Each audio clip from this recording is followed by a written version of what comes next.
Hello, everyone. My name is Angelica Arvelaz, and I'm the programs coordinator at Untitled Arts. If you're just joining us from our Ellies info session, thank you for sticking around. And if you're just tuning in, welcome. Tonight is our third edition of Ellies Connect, which is an online conversation series with Ellies winning artists on the themes that shape their work. Before we begin, I want to encourage everyone to submit their questions using the Facebook Live chat box. Our moderator will be selecting and reading out your questions during the Q&A at the end of the conversation. We are thrilled to have two of our Ellies Creator Award winners, Germane Barnes and GeoVanna Gonzalez, in conversation along with Untitled Arts Education and Community Engagement Manager, Michelle Lisa Paula-Saint.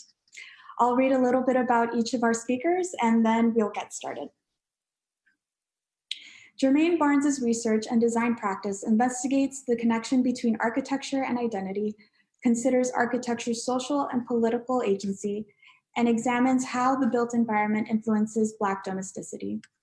His design and research contributions have been published and exhibited in several international institutions, most notably the Museum of Modern Art, the New York Times, Untitled Arts, Design Miami and Art Basel, the Swiss Institute, Metropolis Magazine, and the National Museum of African American History. GeoVanna Gonzalez is a Miami, Berlin-based artist. Interested in producing alternative environments, her work explores the connections between private and public spaces, through interventionist and participatory art, new forms of collaboration and deliberate collectivity. She is a founder and curator of Supplement Projects, an alternative art space and community meeting point based in a communal home and a studio in Miami, co-founder of performative reading club Read What You Want, and member of queer feminist arts collective Coven Berlin. Without further ado, I will pass it on to Germane, GeoVanna, and Michelle. Thanks for having me. Hi. Hey. Yeah.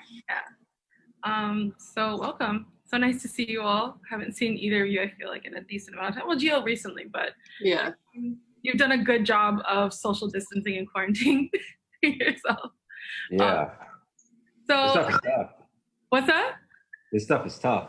Is it tough? Yeah. Really? I would think you'd be like thriving in this environment. I am, but I would love to get a haircut. Honestly, same. I want to get my hair done too, but you know. So I'm super excited to have you all here, especially considering the fact that I think both of your projects are really interesting and super exciting to see. So I guess let's start with Germane. And can you give us a little bit more context for your project? Tell us a little bit more about where it came from for you and how it's kind of coming to life. Gotcha. So I run an architecture design practice, and I'm also an architecture professor. And the tough thing about the profession is that it suppresses Black voices. And a lot of times you don't get the access or you don't get the privilege of having our narratives be shared at a wide range of mediums. And so I was reading this book by Corbusier, one of the biggest Eurocentric sort of prophets of architecture that's always given to you. And the way he talked about Harlem and Black production and Black domesticity, it was just totally wrong and incorrect to me. It's like, I don't understand how this is the way that we're able to shape Black voices. And then there's another text by a guy from Chicago, Rashad Shabazz, called Spatialized in Blackness, where I think is a more accurate representation of what it's like to be in space and how space shapes Blackness. And so my project is essentially pitting these two texts against each other, give a larger display of the narrative of how Black people inhabit space and what it's like to be in an inherently Black space that talks about gender, equity, labor, sexuality, etc. So how should we expect to see the project come through, like in a visual sense?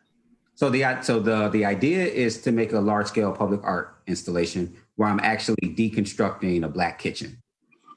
So the idea is like, instead of having a spice rack, a spice wall, right? Because we know in Black kitchens, like we're cooking with a whole lot of stuff, right?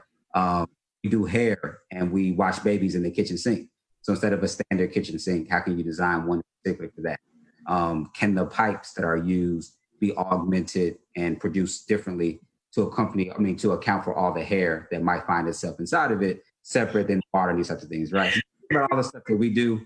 Think about the hot comb on the stove, all the kind of stuff that other people don't understand we do, and how does that manifest into space. And so luckily, Ulight Arts and the Ellies was able to give me a substantial amount of money towards that, which is allowing me to pursue that research and to make that installation. Amazing. So GeoVanna, do you want to give us a little bit more detail about Supplement? I mean, I feel like you've been doing it for a bit. You're kind of in different timelines with your projects. So maybe if you want to talk a bit about what you've done, like more about what Supplement Projects is, and then like what it's looked like, what it will look like. Yeah, for sure. So Supplement Projects, I got the Ellies the first round. So I guess that's 2018. Mm-hmm. And yeah, essentially what it is, it's an artist for artist ran space that initially started in my home in Little Haiti, then moved to another home, and now is going to be this year more nomadic now that my partner and I are living in a box truck. And so I'm no longer in that home, but essentially the motivation and the concept for wanting to start Supplement Projects was really feeling like there was a lack of spaces that I wanted to be in. And also just a lack of just artist ran spaces in general. And kind of from my experience and where I come from, I'm used to having like an influx of that and like people taking sort of initiatives to do independent things. And so I wanted to establish that here in Miami because I've only been here for almost 3 years now. And so essentially it was kind of like the first thing that I was like, I got to make something space here.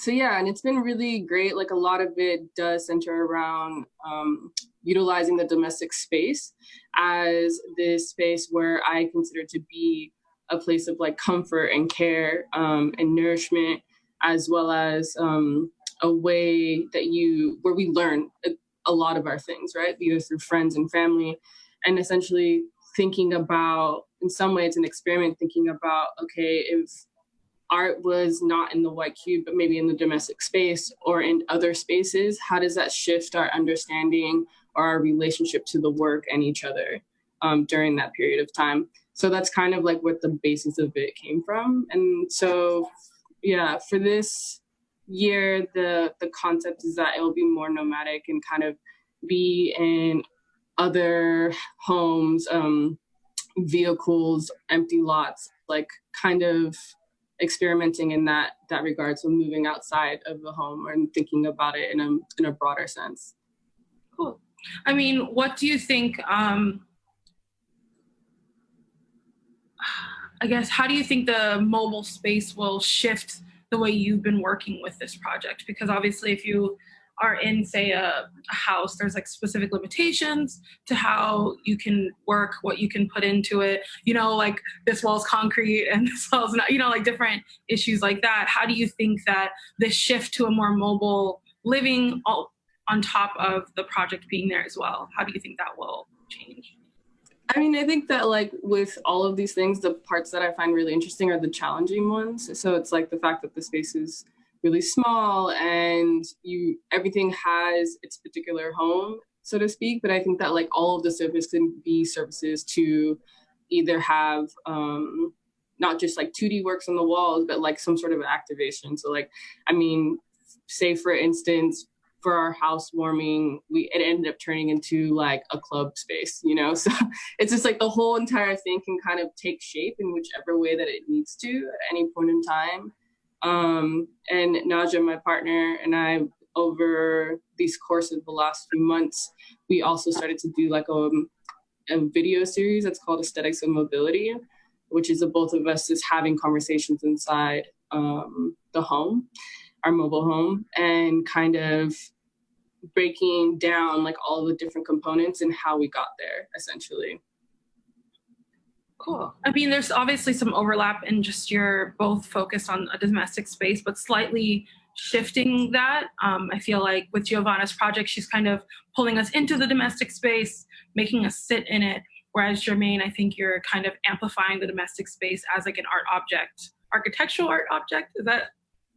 I think that's pretty. Yeah, I think that's pretty accurate. I think the subtle difference in our approaches is that in Geo's case, because I've been to the box truck, I've been to the new version of supplemental projects, which is pretty remarkable. I think the difference is theirs is the final product. Theirs is showing here is the space, utilize the space. Whereas mine is more so an archivist exercise and trying to understand why do we use these spaces the way we use them? How do we change them? How do we augment them?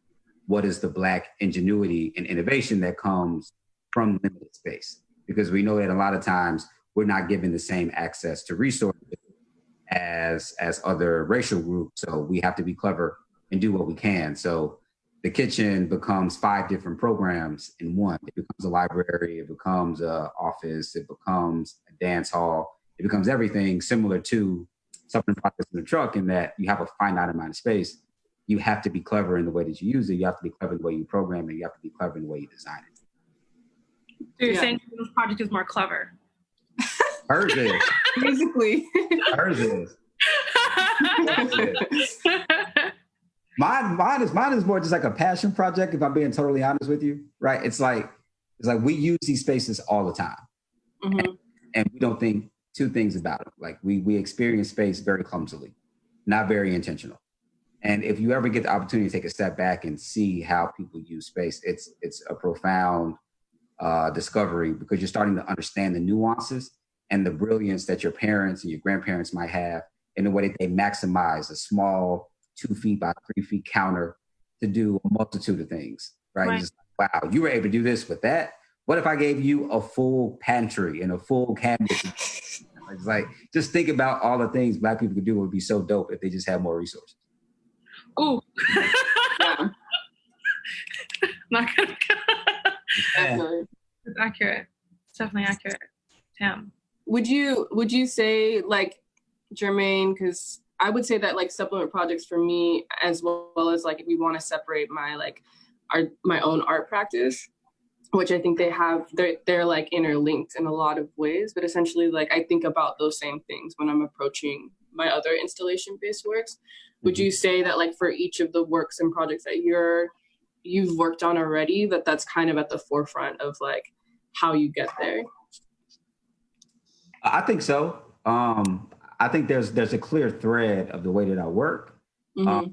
It starts with experience first, and me trying to figure out how do I maneuver, how do I feel with a certain environment, and then it becomes a writing exercise and trying to get them down to organize them and make them legible to me first, because if not legible to me, how the hell can I explain them to someone else?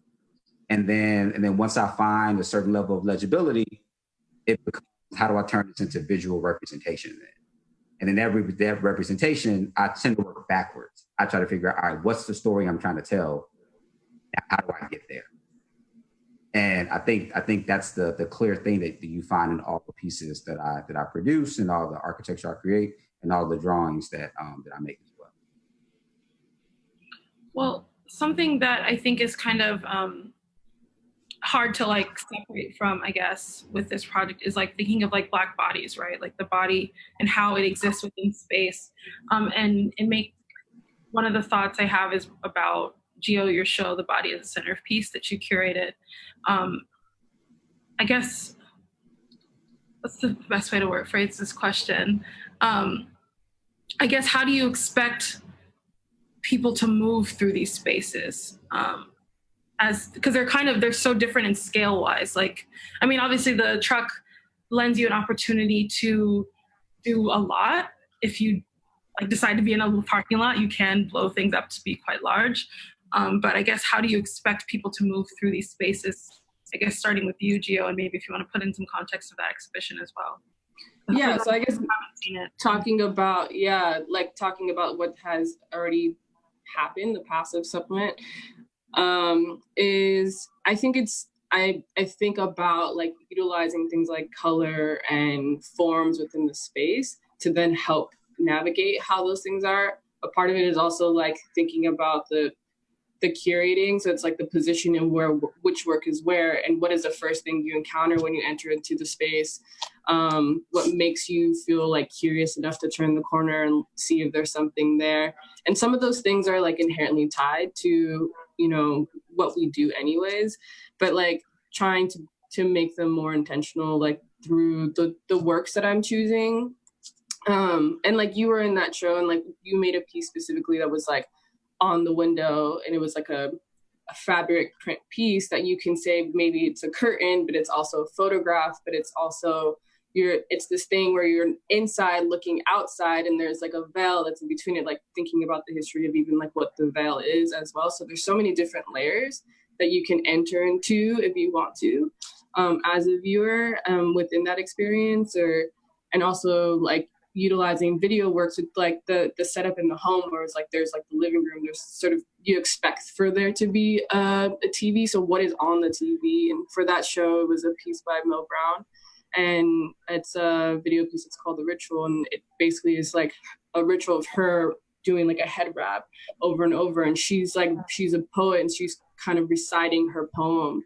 That's a poem of sort of empowerment and what she considers this head wrap to be a form of armor for her before she steps outside the door. So it's the things that she sort of thinks about and repeats as a way to walk outside confidently, but also to protect herself at the same time. So it's like those sort of things are kind of thought about.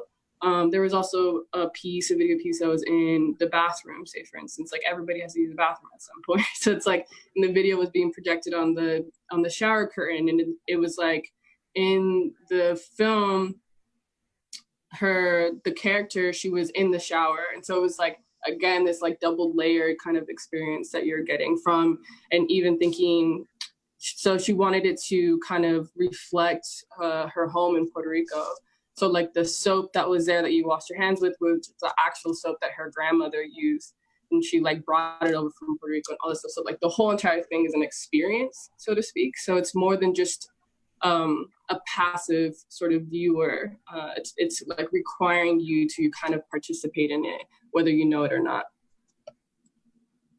I think that's the cool thing about the Ellies, in that your project can be highly specific, like Women Projects is, in that like it has a clear mission.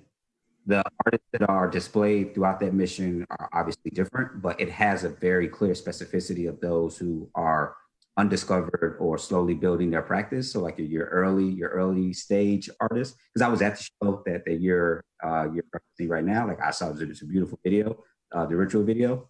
I think the other thing is it allows you to experiment if you don't quite know what you're doing there, which is sort of how I was when I proposed my project. It's like I know I want to talk about this stuff because this is what I live to see, but is it valid for me to apply when someone like a Geo has a clear focus of what?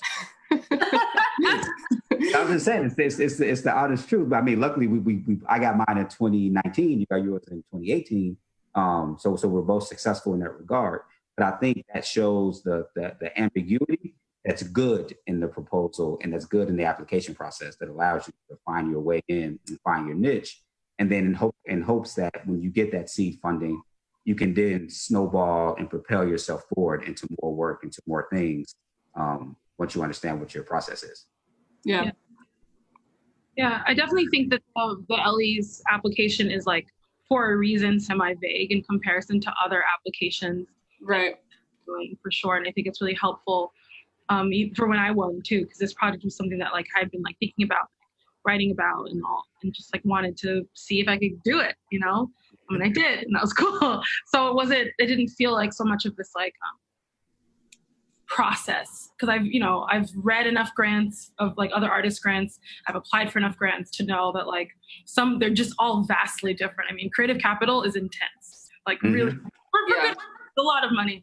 But it's a really intense application process in comparison to this one. Yeah, but I think I agree. Like it allows you to not put too much pressure on yourself, also to have it all figured out, which is a really big thing, where like it be about very specific topics that are like hot for that year. And so then it's like a lot of times what ends up happening is that artists end up making work because it fits for that particular grant application, as opposed to just making the work that they want to be making. So I think this allows you to have that freedom and thought within these decisions. And that's a really amazing thing, And sometimes the question exhibitions are helpful. It's helpful to think about like what's happening right now in our political landscape. Like, how do we utilize art as a tool within these things? And there are specific artists that think that way naturally, and they're already, you know, interested in their work to be going down that path. So I think it's also like, for me, I stopped doing the thing of like applying to everything, but like more so applied to the things that I felt like were really connected to the work and things that I'm interested in. Just to kind of funnel through that whole entire process. Cause yeah, it's intense if you're trying to do it all. Yeah. Well, I guess we should go back to our original conversation about your project. Yeah. We don't have to, but I guess I'm curious, like, what do you all have? What's like the next steps for your projects?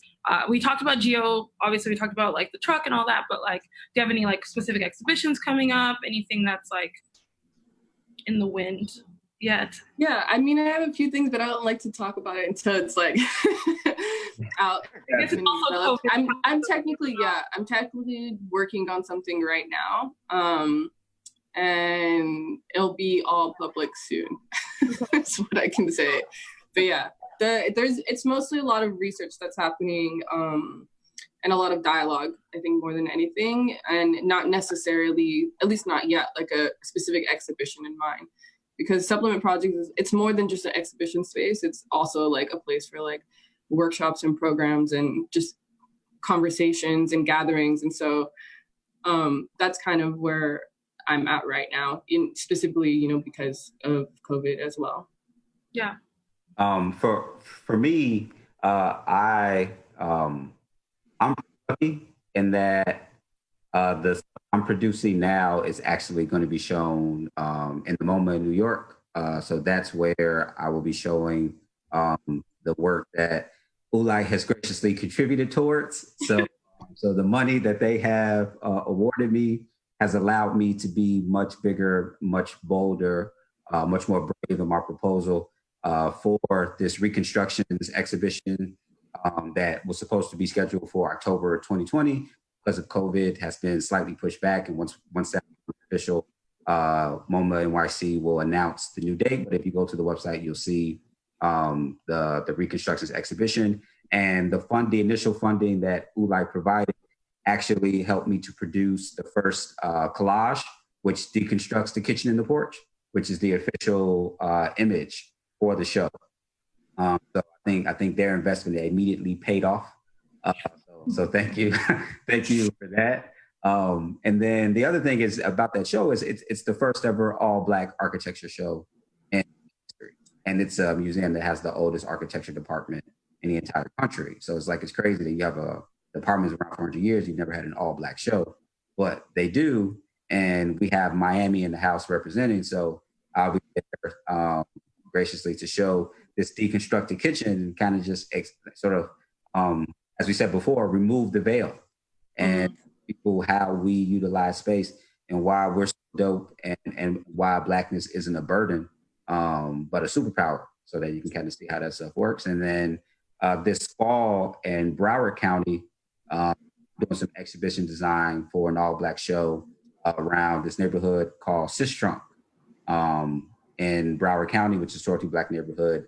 And I'm deconstructing a shotgun home in this art gallery. And I'm testing some of the kitchen stuff first there to see what works and what doesn't work before the final version that goes up in New York. Wait, deconstructing in the abstract sense, or you actually? No. In the actual. Yeah. I'm just confirming. I go big or I go home, and a lot of times I bite off way too much. But that's part of the fun, because I was like, you know what? Can I fit a shotgun home inside of this place? And I figured out the proportions, and I was like, all right, if I shift these couple walls, if I move this floor, it can fit. So we're literally, me and my assistants are going to build a shotgun home inside of this art gallery, and at the exhibition design. That's amazing. Super fun. So we actually have a question from April that I think is pretty important, because you're both people who aren't Miami forever. Like, you haven't been here forever. You've been here 3 years, and Germane, you've been here like 5? 7. 7. Oh, look at you. Okay, I've been here for almost 10. So I'm also not a Miami native technically, but April, one race. Huh? Chicago, born and raised. We know. LA. I'm from Palm Beach County. So one of the questions was, how has locale influenced your work, if at all, and how has Miami shifted your practice in any specific ways? Can you say the first part again? I didn't hear that. How has locale influenced your work at all, if at all? So how has the space that you've been occupying shifted your work? Either that's Berlin, LA, Chicago, LA. You were in LA. You want to go first, or you want me to go? You can go first. It's massively shaped the way I practice now. Because coming from Chicago, I thought there was sort of one linear version of Blackness, and that was American Blackness. And then there was continent Africa Blackness, and there was no other sort of path within that. But moving to Miami completely exposed me to the spectrum of Blackness, which is Bahamian and Colombian and Jamaican and Haitian and African American. And it's like, wow, like this is so many different versions of Black, which people need to understand. We're not all the same. And when I came here, people would always ask me, where are you from? And I'd say, I'm from Chicago. And they'd say, no, like, where are you from? And I'd say, the west side of Chicago. Like, and not realizing they'd ask me, where's my family from? Right? People are from different locations. And I think that's been a massive, massive influence in the way that I practice now, understanding that we are not monolithic. Yeah, for sure. It's interesting that people ask you that way, just because I think there's